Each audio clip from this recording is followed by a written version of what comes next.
Welcome to SOS Media, your number one source of the latest news, opinions, and in-depth investigations that dig deeper into today's developing stories around the globe. People have their own reasons for liking or admiring prominent and successful artists like R. Kelly, and it's important to remember that everyone is entitled to their own opinions and preferences when it comes to appreciating these of talent bearers, just like it is the case with music. To date, R. Kelly, who is the king of R&B, remains a highly influential figure in the music industry, and majorly known for his great contributions to R&B music genre and his chart-topping hits. Many of us do appreciate his music for its catchy melodies, vocal talent and emotional resonance it has.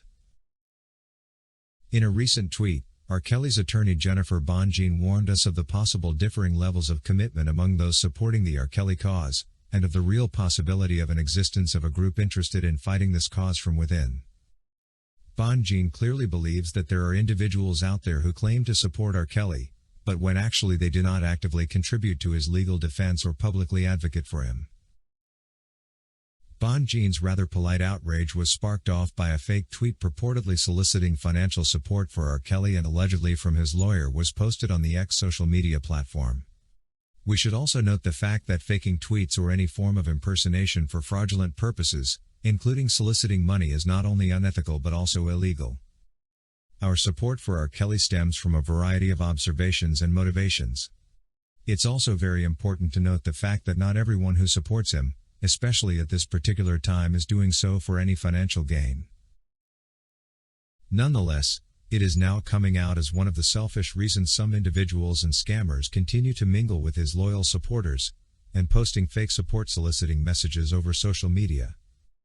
We know that impersonation on social media occurs when someone creates an account or profile pretending to be another person, often with the intent to deceive or manipulate others. This unfortunately can lead to various forms of harm, such as spreading misinformation, scamming people, or damaging someone's reputation, and Bonjean would be no exception here. We also can't run away from the naked truth that some individuals and groups who create and manage online platforms, such as blogs or social media accounts, claim to be associated with representing and supporting R. Kelly, when they actually are bound to the hidden intent of spreading misinformation, rumors, and engaging in fraudulent activities. Bonjean has often warned R. Kelly's supporters to be wary of people who claim to speak for him, noting that if it doesn't come from his mouth or his lawyers, it may unfortunately not be credible. There are people out here speaking for him who don't even communicate with him. Now, these people are trying to impersonate her in a bid to make money from the R. Kelly name. We still know that this is an extrapolation of how people have previously made money from R. Kelly. Many media outlets have made money from covering R. Kelly's stories through articles, documentaries, or interviews. A lot of income has been amassed from advertising revenue, subscriptions, and several other monetization methods. Authors have written books about R. Kelly and have received advances and royalties from publishers. Documentaries about the king of R&B have garnered a lot of attention and have been sold to streaming platforms, television networks, and other distributors. The creators of these often misrepresenting and commonly biased documentaries have profited from these sales. We who support the R. Kelly cause do greatly appreciate what Bonjean is doing in the struggle to help R. Kelly receive justice and regain his deserved freedom.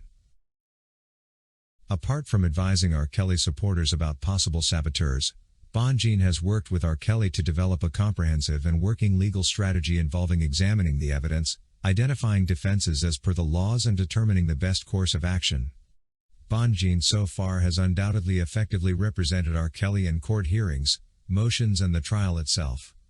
She has intelligently presented arguments and advocated for R. Kelly's genuine interests. Bonjean's team has conducted their own investigations, collecting evidence and assessing of the prosecution's case, which has grossly helped in identifying several inconsistencies and misinterpretations of the law that have marred R. Kelly's trials. Nonetheless, collecting money for someone in need is a good way of providing support and assistance to individuals or communities facing financial or other forms of hardship. This practice is rooted in empathy, compassion, and a desire to help those who may be struggling. There thus would be no problem soliciting financial support for R. Kelly if it is done responsibly, transparently, and in compliance with legal and ethical standards. There should be a clear indication in all fundraising materials that the funds raised will be used to help R. Kelly, so that all the participating parties feel more connected to the cause. I personally do believe that Bonjean advocates for any R. Kelly support that falls within the legal boundaries. This support is not limited to money but could also include actions like attending court proceedings and sending messages of encouragement. We should also note the fact that individuals involved in legal cases including R. Kelly also have a right to privacy, thus necessitating us to avoid both invasive and intrusive behavior.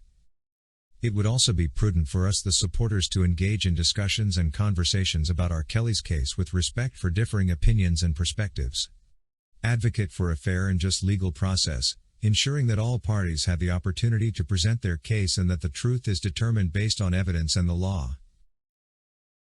We also definitely should appreciate the fact that we should stay informed and keep up to date with the accurate and reliable information regarding R. Kelly's legal situation. Relying on his attorney's statements to make any analysis still remains the best practice. But all in all, we should all know that donating to help someone in need is a major mood booster. The knowledge that you're helping others is hugely empowering, and in turn can make you feel happier and more fulfilled. As the old adage goes, it really is far better to give than to receive. Meanwhile, for all of us who have been waiting to have and analyze the contents of the federal government's reply to R. Kelly's Illinois appeal brief, we'll now have to wait because the government was granted another 1-month extension. This development means that she'll have to wait till the 31st of October 2023 and the reply brief by the appellant, if any, by November 21, 2023. This is according to the United States Court of Appeal, Northern District of Illinois Eastern Division, the Court of Appeal for the 7th Circuit. As we continue to witness more new developments occurring during R. Kelly's appeal proceedings, we can just stay optimistic that this time this relevant truth will be put into consideration. We believe R. Kelly and his legal team will be able to outline all the injustices, misinterpretations of the law, cases of lying and witness tampering that have marred all R. Kelly's legal proceedings, and that the law, truth and justice will this time along prevail. It has been a long wait and we can't wait any longer to see R. Kelly regain his deserved freedom. Thank you for watching today's video brought to you by SOS Media. If you haven't subscribed to our channel yet, please subscribe, and hit the bell icon so you never miss any of our videos. Also remember to leave your comment about today's topic in the comment section below.